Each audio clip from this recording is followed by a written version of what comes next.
BNP দুজন প্রতিষ্ঠাতার মধ্যে আমি একজন। শহীদ রাষ্ট্রপতি জিয়াউর রহমান প্রথম নাম দিয়েছিল জাগো দল। আমি ওনাকে বললাম জাগো দল মানুষ খাবে না, এটার নাম দেন বাংলাদেশ জাতীয়তাবাদী দল, বিএনপি। এটা ডকুমেন্ট আমার কাছে আছে। আগে যে দুইটা কথা বললাম সেটারও ডকুমেন্ট আছে। এই অশিক্ষিত লোকদের যদি কোনো সন্দেহ থাকে আমার কাছে আসলে বিনা পয়সায় তাদেরকে ডকুমেন্টগুলি দেখায় দেব।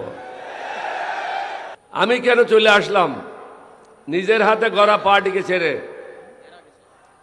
দেখলাম জিয়াউর রহমানের বিএনপি নাই।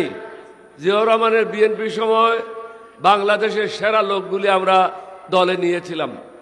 আপনাদের কুমিল্লার সন্তান আজিজুল হক সাহেব ইংলিশের প্রফেসর, ঢাকা বিশ্ববিদ্যালয়ের, ওনার মতো লোক অ্যাডভাইজার ছিল।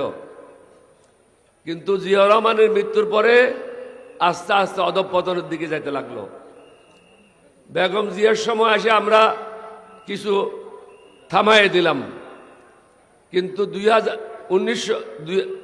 2001 সালের পরের থেকে এই দলটি দুর্নীতিবাজ ব্যবসায়ীদের হাতে চলে যায়, সন্ত্রাসীদের হাতে চলে যায়, অশিক্ষিত লোকদের হাতে চলে যায় এবং ঋণ খেলাপিদের হাতে চলে যায়।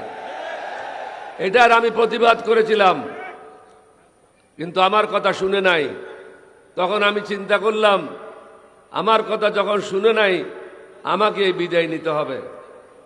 আমি তখন পৃথিবীর ইতিহাসে হয় নাই সাবেক রাষ্ট্রপতি, সাবেক স্পিকার, 6 জন মন্ত্রী, প্রায় 24 জন এমপি, পৃথিবীতে কোনোখানে হয় না এরকম ঘটনা। তাদেরকে নিয়ে বিএনপির বিরুদ্ধে আমরা বিদ্রোহ করে নতুন দল গঠন করেছিলাম। আমাকে মারার জন্য আমার ঘরে 6 জন অস্ত্রধারী লোক আসছিল। আল্লাহর মেহেরবানি, নবীজির দয়া, আমাকে হত্যা করতে পারে নাই।